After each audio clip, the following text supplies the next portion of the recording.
who is frankly adept at having a conversation and knows how to like guide it along, as opposed to like, oh, all right, so now I'm gonna move on to the. It's like that's what you do when you're 17 years old. Yes. Like I'll never forget the first interview I ever did. It was like, I don't know, 16 or 17 years old. Remember that band Small Brown Bike? I do.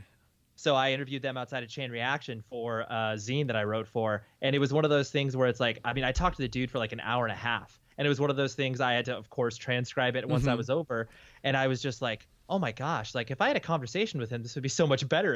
And an hour and a half worth of questions. Oh like, my gosh! And he sat there while you asked the hour and a half of questions that you had pre-written. Dude, what? And it was just for a zine.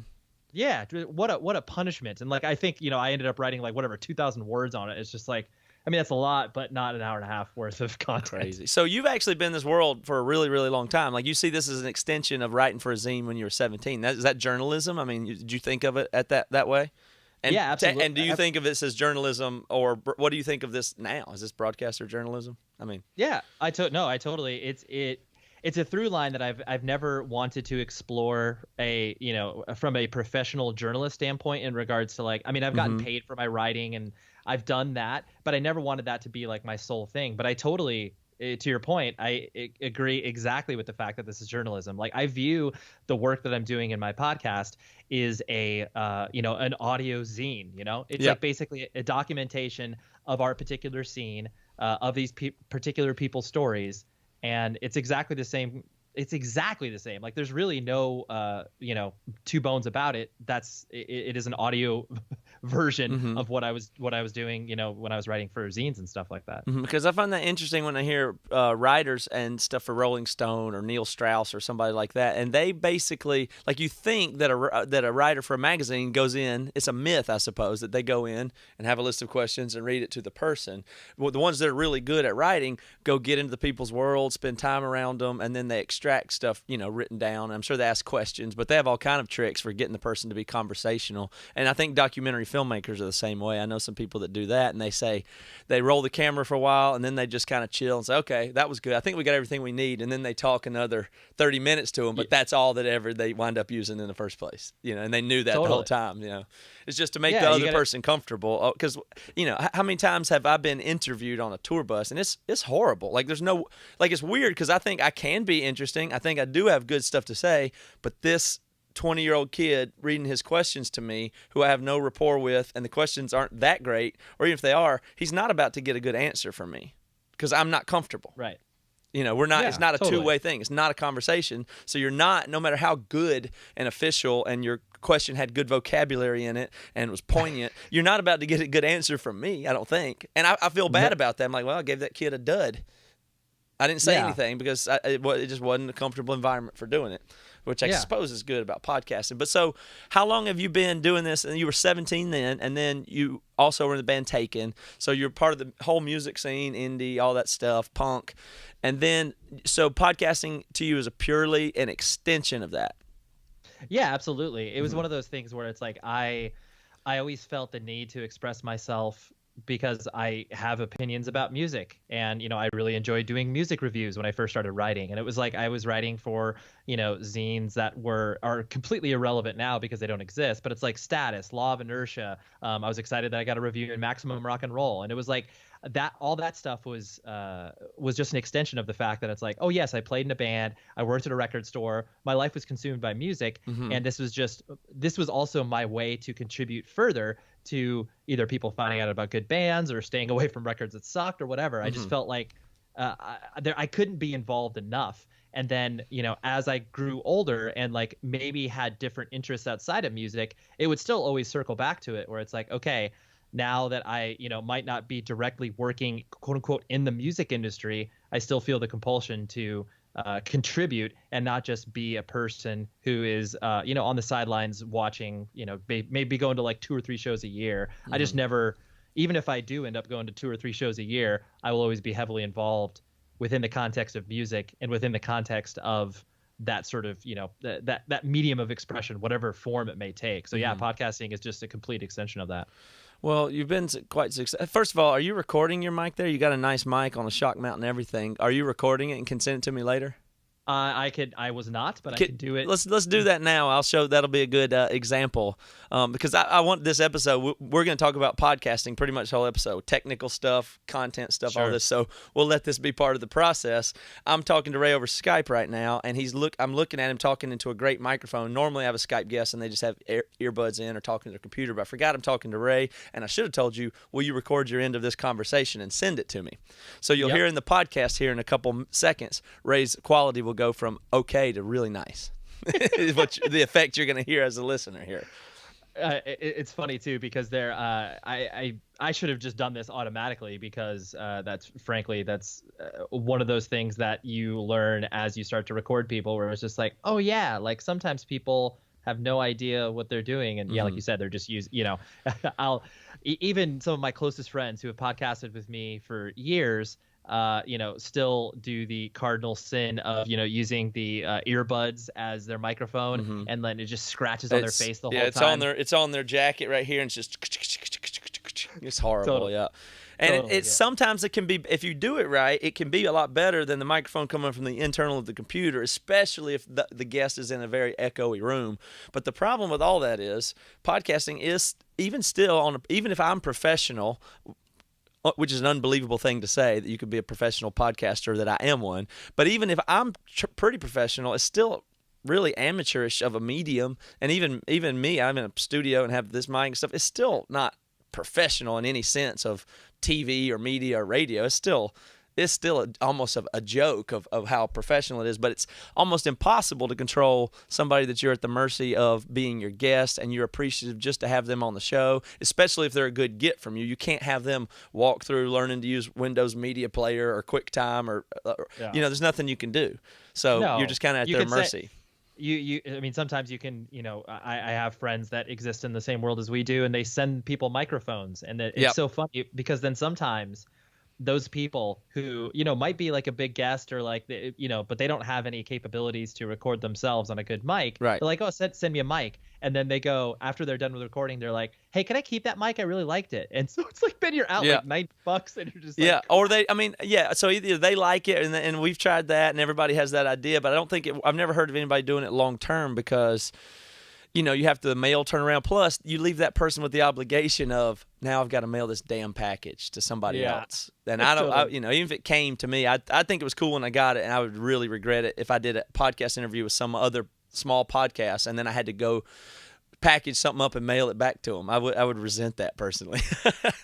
Totally, unless you are actually scheduling the pickup and including a box for me to ship it in. It's like, if you're making this as idiot-proof as possible, then that's a little bit easier. But that's hard to do, like you say, sustainably and over a long period of time. Yeah, and so I don't know. I mean, the whole thing is just, it's so interesting that it's become a real medium where people are making money and doing it for a living. So, I mean, even you at this point, you are all the way, I mean, you're full-time in the podcast industry entirely, right? Is that the way you'd say it?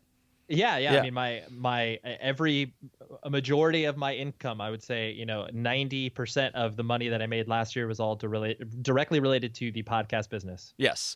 Okay. So before that, you were in Taken, the band, and then since then, that's hardcore, punk, DIY, vegan, straight edge, all that. That describes you pretty well, right? That describes coming up as a teenager and everything. Okay, I'm just trying to say, and then before you were full-time in podcasting, you were working at PETA, is what I'm trying to get to there.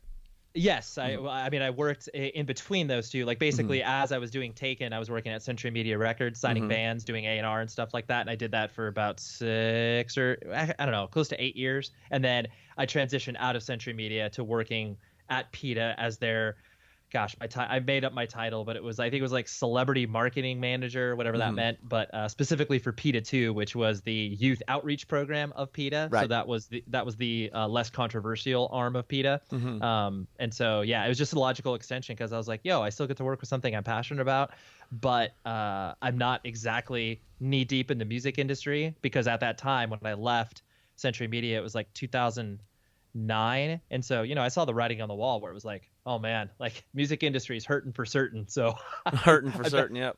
I better look for other opportunities. And that opportunity fell in my lap.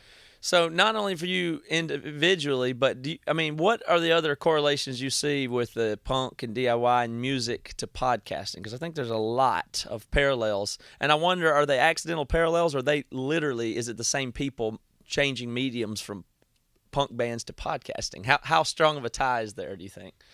I think it's a real strong tie because I look at, frankly, I've done this on my particular show where I've pursued people who are podcast hosts who have a direct connection or correlation to being involved in independent music, because to your point, it's exactly the same principles. You don't ask permission. There you go. I got to write that one down. Yeah, totally. Yeah, it's on a shoestring budget. Yep. You're terrible at it for a long time.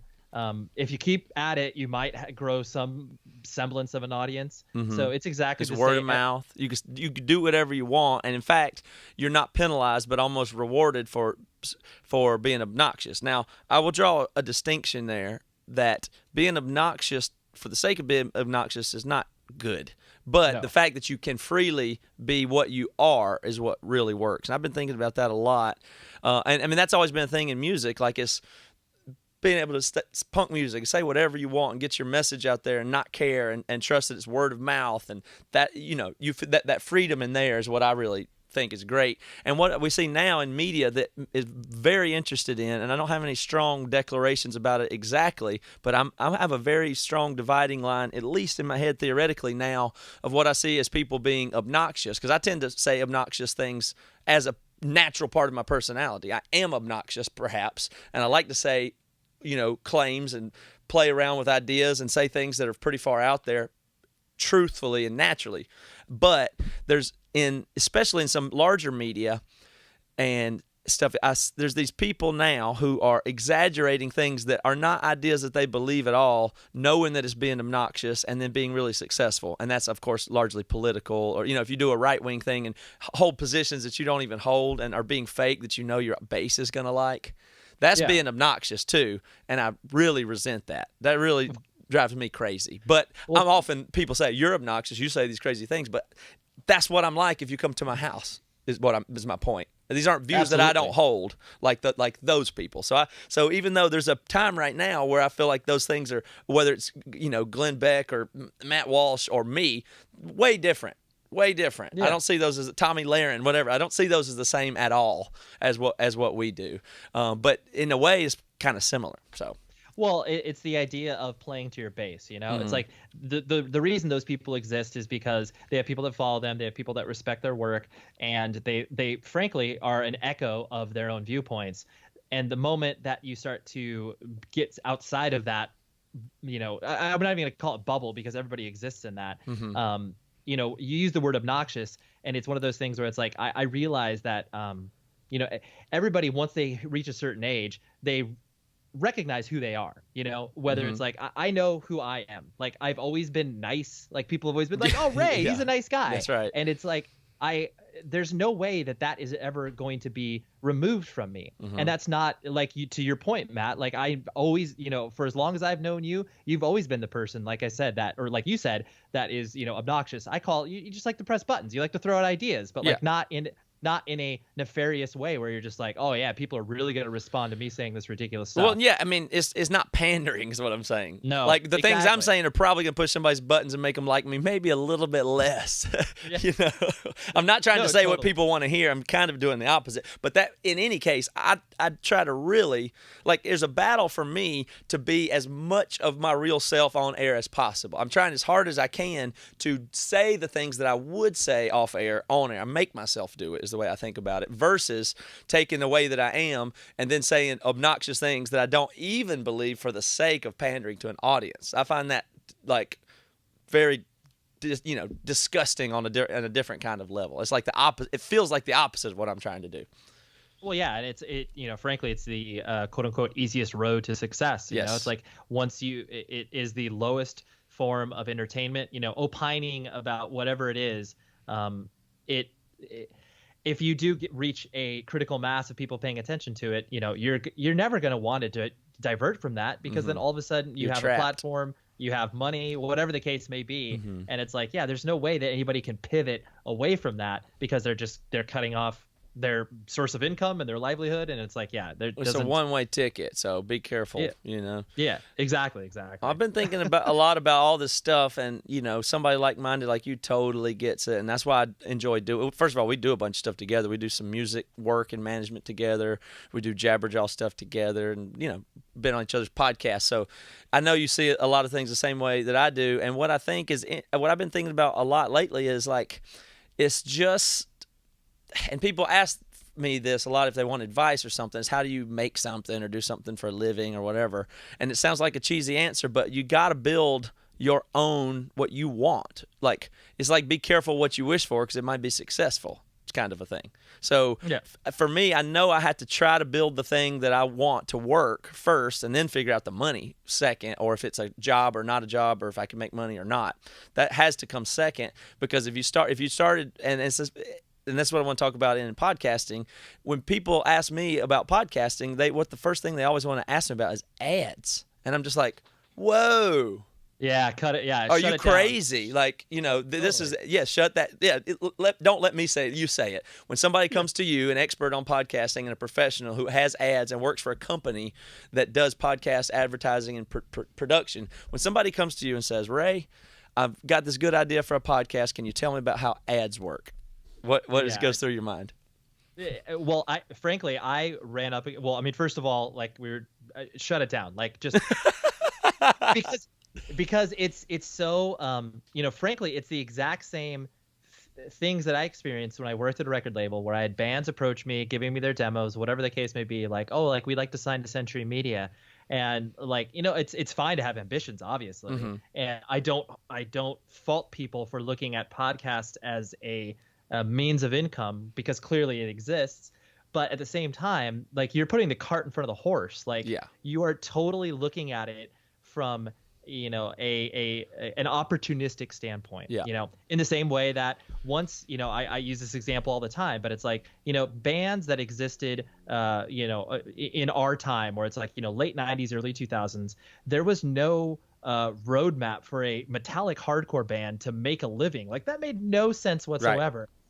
It wasn't until you could point to bands like Earth Crisis, Strife, Snapcase or whatever, and be like, but whatever, they were just like paying their rent while they were on the road. It wasn't until, frankly, like Hatebreed and Poison the Well, where they opened up the doors and people saw it. And then at that point, you had bands being like, wait a minute, I can make a living off this. And so you had bands that are, second, third, fourth generation ripoffs of the bands that are popular or whatever. It's the same exact thing as podcasting, where it's like people listen to This American Life and they're like, oh, dude, I could do a show like that. Totally. So like, I need to make money off this. And you're just like, do you have no damn idea how much work and effort it takes to produce a show like that? It just doesn't work. Like, if somebody comes to me and they're occupied or preoccupied or even partially occupied with ads before they've even made an episode, then I feel like that person has a very, very, very, very low likelihood of ever being successful in their own eyes. That's the way I would put it. So not only do you have a terrible odds of ever having ads, because that's anybody. Your odds are horrifically bad that you'll ever have advertisements on your podcast. And I know it's easy for me to say, but in fact, I don't think there's any ads on this show. Well, maybe there is, but in any case, lucky for me, and I understand that. So I'm not trying to be on some soapbox or high horse, but it's almost impossible to get ads. It's probably the top 1% of shows, would you say, even have ads at all?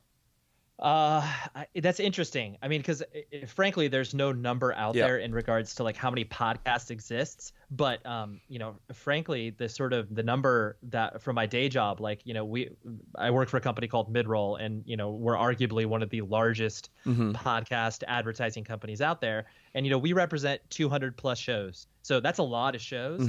But you weigh that into how many podcasts exist out there, and it's like, dude, that we only have the bandwidth of handling between 200 to 250 shows. And frankly, if you're not hitting a download threshold per episode of at least 50, 60, sometimes 75,000 downloads per episode over an 8-week period, like we just don't have the bandwidth to care about that. Thank you for answering that question like that, because that's going to save me a lot of answering. But that's a similar thing that I quote. But say that again. Okay, everybody, you can have ads on your podcast. We'll have that discussion when you say that again.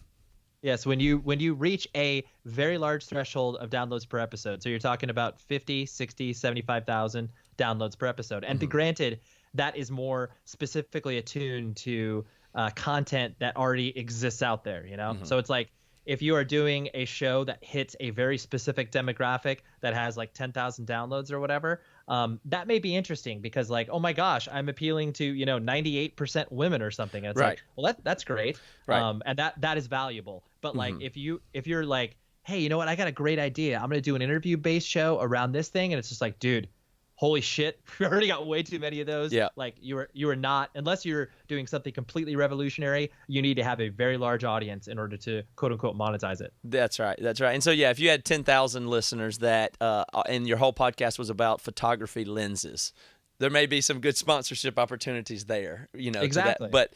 But that aside, it's not, I mean, the problem with that is fundamentally the rift in the idea that you could have literally, like from your point of view, 19,000 people that listen to your show every single week. And if you've come into it obsessing about ads, you're going to be disappointed and feel like you're not successful and don't make any money and are a failure because 19,000 people are listening to you. And that makes me so angry that they've set themselves up for that, because 19,000 people, think about it. They're real people. It exists, and that guy's not a professional. But he has a massive audience. And I'll put it this way. If you walked out on your balcony of your house, let's say you had a 2-story house with a balcony and a big backyard, and you walked out there and there was, imagine 19,000 people spanned all through the neighborhood, and they're like, speak to me. And you came out in your robe and you just talked for an hour, and there was no money exchanged. How would you feel? Yeah. You'd feel like the king of the world. It's not worth any money, sure, but I mean, if that number went down to 9,000, I guess you'd be bummed out. But 9,000 people standing outside your door the following week, you would feel unbelievably privileged to get to speak to them, if that's what they want. And that's wildly successful. That's that's just crazy. And that in itself should be plenty of reason for you to talk on your microphone in your bedroom. If that's not enough reason, you should not be doing this. Totally. It's crazy. Right. You have to enjoy the process. It's like that. Ultimately, if you're not deriving enjoyment from the actual thing that you are doing, if you were just looking this as a money-making endeavor, it's like, frankly and honestly, I apply the same principles. The shows that I frankly enjoy selling the most at my day job are the ones who are in it for the same reasons that you and I are, where it's just like, like, oh, wow, I can't even believe that 40,000 people pay attention to my basketball podcast. But like, this is great. And people are advertising on it and it's unbelievable. And that is the attitude, as opposed to, honestly, especially since podcasting is now, a viable mainstream thing.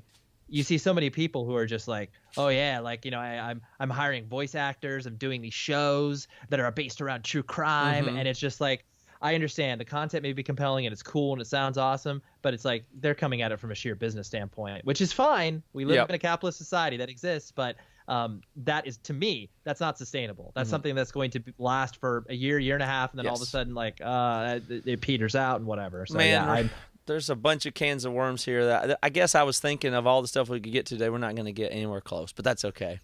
Not even that at all. But I just want to almost stay right there with that, and ask you what your thoughts are on the what are good reasons to do podcasts then, basically. You talk about something you care about. It's like that's the simplest distillation of why you should be doing what you're doing. Like, not everybody likes their job, but they probably like the stuff they do outside of their job. So it's like, take that and talk about it. It's like, a friend of mine does a podcast about the Babysitter's Club books. Like, him and a friend recap the Babysitter's Club books, which I don't know how familiar you are with that. But yeah.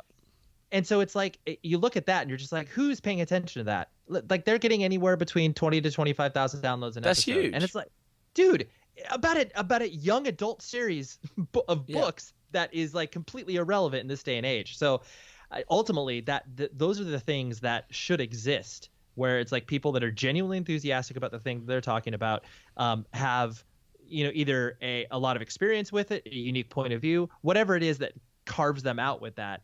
And then ultimately just do it for that sheer reason alone. And then after you have proven to yourself that you're going to consistently release episodes and actually, garnish some level of audience, then at that point, that's when you can start to think of like, oh, wow, like, I've been doing this for a year. Like maybe I can start thinking about like ads or like writing people to like, be bigger guests on the show or whatever you're trying to do. It's like, but yeah, the biggest That's a good way to look at it.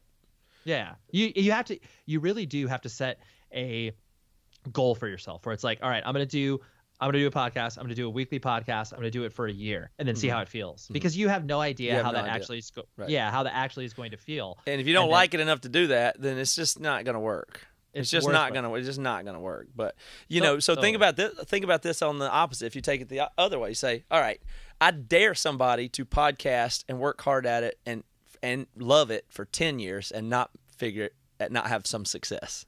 Right? That's also like not possible. So totally. But if you get your expectations wrong and your intent's wrong and you're not about the process and you're not enjoying, think about how many people are so good at guitar and don't make money.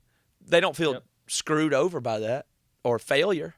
Like most people, and if you told me when I was learning guitar how much hours I'd had to put into practice for how much money I would eventually get paid, even as a professional, still doesn't add up at all.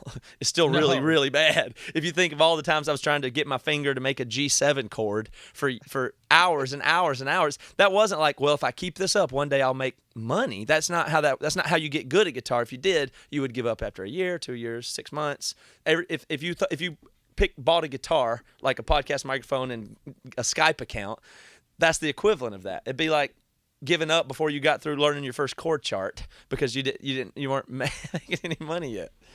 Totally. I mean, honestly, it really is. You need to apply what I like to call kid logic to it, where it's like you need to really approach. I mean, frankly, any artistic endeavor with the eyes of like a 14-year-old kid, where you're just like, hey, I like doing this. And that's it. Done. There's nothing else attached to it. That's right. Yeah. And so, I mean, and that's everybody wishes they could have those types of. The problem is everybody wishes they could have those types of things for careers, whatever they are. Like, I mean, just whatever you're into. That's why everybody wants to be a beer brewer or work at a record label or be a guitarist or a podcaster, or I can't even think of the things. But everybody wants their hobby to be their job, I suppose. So I understand that it's a real easy error to make, basically. So I don't fault anybody for thinking that way. No, not at all. But you really, there's something to be said about being practical about what it is that you're doing. It's like, I personally, looking at my own life, I didn't go to school when I should have been going to school because I was touring. But at the same time, I was also working at a record label. Like they supplied me the ability, they were paying me money to tour and to be out there and also work at this record label while I was also on tour with my band. And I understand not everybody can sync things up to work like that, but you need to be like, if you're, working a crappy day job, but like, I always focus, like, my wife is a high school English teacher, and there are times where I, get in front of her class and talk to them about, careers and everything else. And I'm just like, the biggest question that they're never asked is like, well, what do you care about? And like one kid was like, oh, like I really like to ride bikes, like, ride up to like LA. I live in Orange County. So like an hour ride or whatever. And it's like, have you ever thought about working at a bike shop? It was like I gave this kid a light bulb and he was just like, no. And I'm like, yeah, like, dude, how about you do that? Because like, if you like bikes, like you're going to care about that and you're going to continue to do that. So it's like, just give yourself that that space, even if it's an hour a week or whatever. Give yourself that space to pursue what it is you actually care about. Yeah, and somebody would tell that guy, yeah, but you would make $14 an hour at most changing sprockets on the bike shop, and, sorry, my bad there. So you would just make $14 an hour working at a bike shop, but it's like if you love it, you'll learn a ton and be good at it, and of course, maybe then you can, open your own bike shop or do it there's lots of, if you become good at it, and you'll figure something out if that's the way you want to go. So there's no such thing as a bad really career especially if you have any entrepreneurial bone in your body. Like you could start construction and then open a boutique, start learning carpentry, and then maybe you're making some fancy boutique stuff for commercial businesses one day. It doesn't matter. I mean, there's a path forward even with low paying careers a lot of times, I think. Yeah, absolutely. You can no matter what you care about, there's a way to turn that thing you're passionate about into something that, even if it's just like, making you a little money on the side, it's like, that's great. That's satisfying, fine. yeah. Because Absolutely. it feeds your soul. It feeds your creative itch, because everybody has a creative itch in their body. They just need to, sometimes it just takes a long time for certain people to be able to, I guess, be given the space to foster it, or have somebody by their side, like encouraging them to be like, yo, explore this, do this. This is exciting. Yes, that is very true. I'm very, very fortunate and can identify that that's been my biggest privilege in life, is that I've had time to learn things. So I had a good family, grew up good. I went to college and didn't have to pay attention in school. I just did what I wanted to do for those 4 years. And then after college, I lived cheap and was able to whatever. But I've always been a very late bloomer on everything. I didn't start playing guitar till late. Didn't start at Emory until I was in my 20s. Didn't start. I'm just now kind of coming into this kind of career, and I'll be 40, in a couple years here. So, I'm a late bloomer. I've been able to take the time. 2 years ago, I spent all my time on this and didn't make almost any money. I was able to do that. I've just been fortunate to be able to do that. But that's really the key, is having the time to spend with no expectations or deadlines and be immersed in the thing I'm in has been the great privilege of me to be able to develop late in life and get good at things instead of having to try it, give up, didn't work, quit, got to pay the bill today, no savings, whatever. Those are the kind of things that can really hurt you. But let's talk a little bit more about podcasting mistakes. I think it's a good topic. That'll just be all we really covered today. But what is happening on these amateur upstart podcasts? They're so embarrassing and horrific, and like you said, another interview. And what are the content and delivery and tone mistakes that people are making constantly? Well, I mean, fortunately, I don't get punished with bad shows a lot of the time, just because usually the shows that have already kind of made it into the mid-roll system, so to speak, are shows that are of quality, No, yeah, so for sure. Not ones you'd encounter there, but the ones I'm talking, people that are your buddies or people that know you and say, Ray knows about podcasting, and then whatever. Yeah. So, I mean, usually it's just you're coming up with like no real creative idea, where it's just like, hey, let's get two people in a room and we can talk about the movies. Yeah. And it's like that. I mean, again, that's fine, because that is your thing. And if you are, bringing a unique point of view to it, so be it. I'm willing to wager money you're not bringing a unique point of view as a, whatever, early 30s white male talking about action movies. It's like, wow. Yeah. We definitely need more white people talking about movies. Like, I think we're good with that. Yeah. It's usually just like in content, in tone. Tone is a big one, just the tone alone, because it's so people talk so stilty, like weird. Totally. Well, the moment you put a microphone in front of somebody's face that isn't used to it, they immediately turn into like, oh, I guess I gotta like talk louder or like emote more, and it's just like, no, it just makes your voice louder. Like that's all. It's a tool. And then usually, frankly, the biggest thing is just like inconsistent delivery. It's like people are like, oh man, I'm super on fire about this. I'm gonna do I'm gonna do 3 episodes a week, and then like the moment that someone says that, I'm just like, just calm down. Like, do not do that. You're gonna be done after 2 weeks, and you're gonna hate podcasting, and you're gonna hate your life. It's gonna suck. Yes, so it winds up with deadlines and homework. I try to avoid everything like that feels like homework, but sometimes it definitely does, because you have to. You make the episode and you say, got to go back and record an intro. Got to write a description. That's homework. Right. That feels like homework to me. Write a paragraph, and that is homework. So now you got to do the publishing. You got to get it up here, and you got to do that. And it's like, oh crap, it's Sunday night. I didn't book a guest for next week. Those are the horrors of the Upstart podcast for sure. Especially if you set rules for yourself and are trying to be consistent. I would urge people to set rules for yourself though, and don't feel like you're dictated by your audience necessarily. Because again, you have to make it what you want it to be, but you should have consistency, tone, content, and guidelines for your own self at least. But you should dictate those, I believe. But the thing that and the biggest turnoff for me, that I hear is, it's only way I can say it is it feels arrogant. It's when people talk in the microphone, and I'll be accused of this to be sure, but it's when people talk in the microphone and they just think, oh, if I put a microphone in front of me and talk to my friend, people will like it because it's me. That's just not true. It just isn't true. I know your friend likes you, and if you're with 6 people at dinner, you may be interesting or entertaining. That's completely true. But it's the same thing with people like that like, oh, when my friends and I get together and we play poker, we die laughing. I should go to an open mic night and do stand up with no plan. No, that won't go well. You know, it's not going to go. It's not just because it's you and you're funny. I mean, it's a skill and a craft, and it has to be unique. And what's funny or interesting to you and your people that you're around all the time also includes the shared context that you have with them. You already know all the same background references. You already know all this stuff. You've already made jokes like this. They know this about your personality, and that's why it's funny when you say that. You can't just broadcast those things out there and expect people to get them. So when people are just calmly talking, not explaining the background of stories, making references that people don't get, and just assuming that people are going to like it because it's me, I'm funny, I've usually gotten good feedback about my personality. That's to me, that's arrogant. It's just arrogance, and it feels like arrogance when you listen to it, and it's boring. It's interesting because I do like there are certain instances which I would. I mean, there's always going to be anecdotal stories that push against that convention because I do agree that there is something where it's like when you feel like you're dropped into, this total like personal conversation that you're just like, I got no context for this. Sure. Like I clearly understand these guys are friends, but like, what would be anecdotal different than that?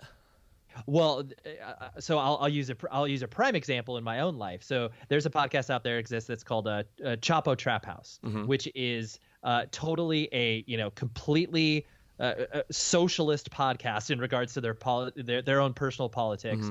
But they're really really intelligent guys from Brooklyn that basically just make fun of everything in regards to politics, both left, right, like doesn't matter what. So I started listening to this show, I want to say late last year. So it was like right after the election because they had a really interesting episode where they did a live broadcast on election night, and they totally were just like most other people in America were just like, oh my God, I can't believe this is happening. But these dudes are, and a girl are, a lot of it is just like not inside jokes, but they are very, they're using like historical references that I don't get. They're frankly way smarter than I am, but they're totally just like, total dipshits as far as like their own personal brand is concerned. They're just like, oh, whatever, I don't care, blah, blah, blah. But anyway, so I got dropped off of this podcast after that show's existed since, I don't know, maybe early last year. So I got dropped kind of in the middle of it. And I immediately was like, hey, these guys are funny. I don't exactly know what's going on here, but like, this is interesting. So I do think, but I mean, granted, to your point, that is not, I got dropped in, after whatever, a long runway of them understanding how to like do a show. Sure. But their skill and talent were there, and it sounds like they're exceptionally smart. They're not average smart. Exactly. And they're not average funny. Now, you think you're above average smart and above average funny. Until everyone does. Yeah, right. Everybody it feels that way, and so it's not. And I would almost argue that there's just the skill component of just putting those together and having awareness. Really makes that work. So you don't have to be smart or funny to have a good podcast. I don't hear me wrong on that. But if you just think it's about you and you're funny, and if you talk to a person, then that'll be good. That's true. The only thing worse than that is when you do that and then you don't even talk like yourself. So that's the worst of all, is when you think it's just about you and your wife talking and you're going to do a marriage thing or whatever, like you're just going to, like those kinds of things that feel like self-helpy or something, and one person will talk to another, but they don't even sound like themselves. That's not the way they even talk to each other, and they're not saying anything. Like everything's just guarded and stilted and staged. That, of course, those are horrible things. But yeah, totally. And frankly, those are mistakes that a lot of people make when they're starting something. Yes, when they're getting their sea legs. But yeah, that is a very you can't. Basically, to button up what you're saying, it's like you can't be so presumptuous to think that the most compelling thing about what it is that you're doing, like you said, is yourself and the camaraderie that you have with friends. And like, so, go ahead. You need to be able to showcase your point of view, showcase whatever it is you're trying to accomplish in a way that is easily digestible for people who, frankly, might be annoyed by you, might be annoyed by your voice, but they're like, well, those two things are annoying, but they really are saying some pretty interesting and compelling things. Yes. Yes. And so the next thing after that arrogant type of podcast, first of all, it's great to start podcasting and be bad at it because, first of all, nobody's going to listen, so it's great for you to practice. Like, it's not bad. That's totally acceptable to have a small podcast and start with no plan and do it poorly. That's totally good. Just don't confuse the two. You may have 5 years before you get good. Who knows? That's okay. Do it bad for 3 years. You're on the right track if you do that, as in my book. But the next thing people will do after that is say, I know what I'll do. Instead of me just talking all the time, or to my buddy, I'll interview people. So I'll just grab for the most famous people I can get in the music scene or whatever it is and talk to them, and then they'll do the work. And then I'll get popular because I talk to these people. But that one doesn't seem like it's working either for a lot of people. No. I think just because the interview-based thing, it exists everywhere in every genre and iteration of whatever content you're trying to come up with. So yeah, I think the strength of the guest is not because to that point, there are certain people that are, honestly, this is something that I have directly applied to my show because people have hit me up constantly. Hey, why don't you get Ian MacKaye? Or, hey, how about you talk to Henry Rollins? And I'm like, dude, I don't want to talk to those people because they've been talked to for 20 plus years within the context of independent music. What am I going to bring to the table? Nothing. Like there's no that angle. That is awesome, Ray. That is, I mean, that's what's the word for that? That's true. I mean, it's like, I don't know if it's humble, but you're just saying that you're knowing how good you're not something special that's gonna, like, what are you gonna get out of the guy? That is the right way to think about it. I love that. And it's not even so much that it's like like I'm not reaching for the stars. Like clear, like there, frankly, if Henry Rollins was dropped in my lap, integrity is the word I was looking for. Thank you. But if Henry Rollins like tomorrow was like, oh, hey, like he writes me and he likes my show, and like, of course I would have him on. Like I'm not, but the amount of stress that I would have in going into that interview, it's like, because I've legitimately thought about this. I would want to talk to Henry Rollins about him working at Haagen-Dazs with Ian MacKaye for like 45 minutes. Yeah. Like I would just want to get really in depth and granular about his experience with that, as opposed to like, dude, so you remember Black Flag? Like that, everybody has done that. Yeah. And so I think that people, if they're approaching it, like they need to have that sort of that safety check or that valve in their own heads to be able to be like, okay, I need to press that in order to be like, okay, this guest is not going to all of a sudden change the face of this show. That's right. I still need to put a lot of work into this. So yeah, I agree wholeheartedly. And plus too, because people are so oversaturated in regards to podcasts and content that they're consuming, frankly, if they see that that I am on your particular show, granted I haven't done a podcast in a couple months, they may be like, oh yeah, I've already heard Ray on the show, or I've already heard Ray talk about himself in some capacity, so they're like, I don't need to listen to more of him. But so you need to keep that in mind when you are talking about that interview-based thing where you're just like, oh man, I'm gonna have this dude on the show, I'm gonna have this girl on the show, and then you'd be like, oh wait a minute, like they've already been on like 25 other podcasts, like what else are they gonna do unless it's like this really granular thing that they're gonna talk about. If you're doing if it's interview-based and it's just biographical, so how did you get started? What's your process? If you right. I mean, that's just so dumb. And it won't work because who will you ever be in that formula? Who are you? I mean, where will you be if I book you 12 months of great guests? You may have bigger numbers, but still, then are you just as good as your next guest? And if they shared or not on social media, I mean, oh, dude, it's so funny because that's exactly, it wasn't a mentality I had in approaching certain guests, but it's like, I'll use a prime example. So I had Jordan from Newfound Glory, the vocalist of the band. I've known him for years and years. He married a girl I went to high school with. I have all these weird connections with him, but it was just basically me texting him and him being interested. So I interviewed him. I knew the show was going to be big because it's him, and he never talks about himself ever. So when I published that show, I had so many people write me and say like, oh, I frankly, I didn't like this interview because of reasons A, B, and C. But the common thing that people said were just like, Ray, you personally talked too much. And I understood the criticism, but then I also was like, have you listened to any of the other of my shows in general? I didn't feel like I talked disproportionately more than the guest or more than I had in the past. And so these are people who are just ducking in, very used to a certain particular style of interview, and are just like, oh, you're not important. And I'm like, no, like, I don't care. I'm like, dude, that's I don't interesting. care. Yeah, I'm like, I don't care if you listen to more shows, but like maybe just listen to one or two more from other guests that you may enjoy, and you're going to start to get a rhythm out of it. Yes. And if you, at that point, if you don't like it, that's fine. You're just a flyby listener, and that's cool. But there's no way that I'm going to have a person talk about a really brutal divorce and just sit there and be like, huh, interesting. Well, moving right along. Like check it off your list. Okay, and then tell me about the time you went bankrupt. You know, like what? It's like we're empathetic human beings, Yeah. or at least we should be. So if you're just going to bring up these really, or not bring up, but like get to a point in the conversation where you're talking about really hard stuff, you're going to want to bring your anecdotal experience. So this person isn't just feeling like so raw out there. Like, Matt, if I put you in the spot and I was like, so Matt, talk about your mom dying. And you told me this really, heartfelt, I could tell poignant story about your mother passing away. And then I'm like, all right, cool. And then, like you said, moving on the checklist, it's like, it's the worst interview. Like, it's horrible. Yeah, absolutely. So, and that's and I mean, you actually are truly a talented person at what you do. It's a very interesting skill, and I hope people will listen to your show and hear it as a skill, because it's not bloviating. You're not like you do talk a good amount. And, man, certainly I do too. And that's kind of the point. I would like it to be 50-50, ideally. Sometimes I had Dan Carlin on. I didn't want to speak 50% of the time in that interview. I was lucky to have it. But, I mean, maybe I talk too much. But typically I want to be talking to people where it will be a good interchange.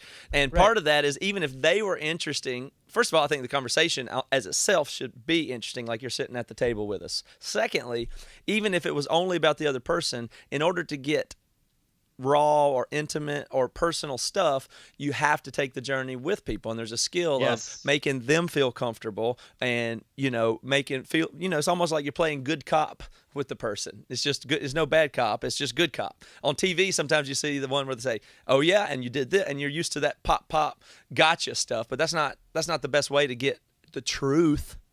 Right. To actually, and plus to actually color a person enough to where you realize that they're actually more than whatever it is their public persona is. You know? It's like some of the most valuable feedback I've ever gotten in regards to my particular show is the fact that people are like, yo, I hate that band, or I hate that particular record, or whatever it is. But they're like, oh, but that actually, after listening to that interview, like, I'll maybe listen to the record again, or like I'll actually listen to that band. I maybe still won't like the music, but then now that this person seems like a normal human being, and they have more than just like, oh my gosh, this douchebag on stage or whatever. And it's like, yeah, that's the whole point. Because like, dude, I can't tell you how many pitches I get where it's like, hey, would you like Kellen from Sleeping with Sirens on your show, or would you like person A, B, and C on the show? I've said no because I just know I wouldn't be able to do a good job, and I don't think that I frankly would be able to connect with these people. Not saying that it's like, oh, I'm better than them and they're just like young children that have nothing valuable to say.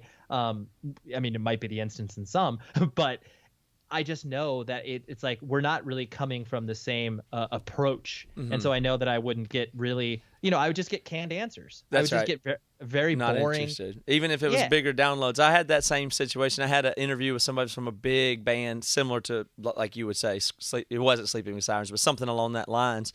And I was like, okay, I don't know the band. Let me check it out. And then I did like a call with them to see what we might talk about. And I was just like, oh gosh, this is not. And it didn't. Dude. And then we didn't ever schedule it. I just couldn't. It wouldn't have been good. It would have been big downloads, but I would have hated it. So I just don't want to build that show. Even if it works, I don't want. What if it did work? Now I got to do that more. That's the problem. Right. Totally. It's like you can't be inauthentic in your approach to people who are you wanting to share time with. It's like if this is merely a transactional relationship, which most of them are, but like if you're not getting any, like, deriving any actual enjoyment out of the conversation, it's just like, dude, like, I mean, it's the same thing as clickbait. It's like, why are you doing an audio version of clickbait? That's right. What's the point of doing that? In this medium, at least, that's the way I see it. So your show is 100 words or less, and that's 100wordsorless.com. 100.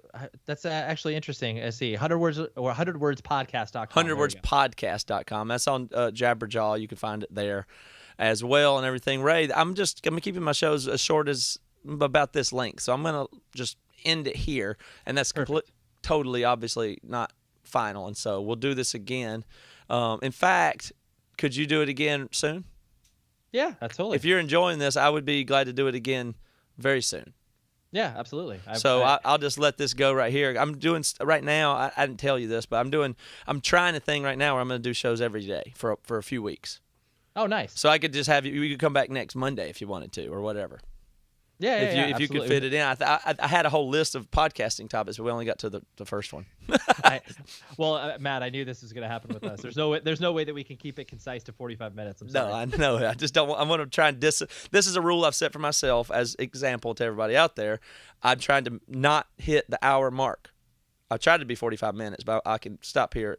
Be under an hour. I've got to force myself to be able to do that so that I can do more shows and enjoy it more and not take people's time too much. So I'm focusing on that at the moment. That's so good. I'm going to go ahead and just cut it right there and say I've really enjoyed the conversation. And sorry if there was more you wanted to talk about. No, I loved it, Matt. Thank you for having me. All right. Thank you, Ray.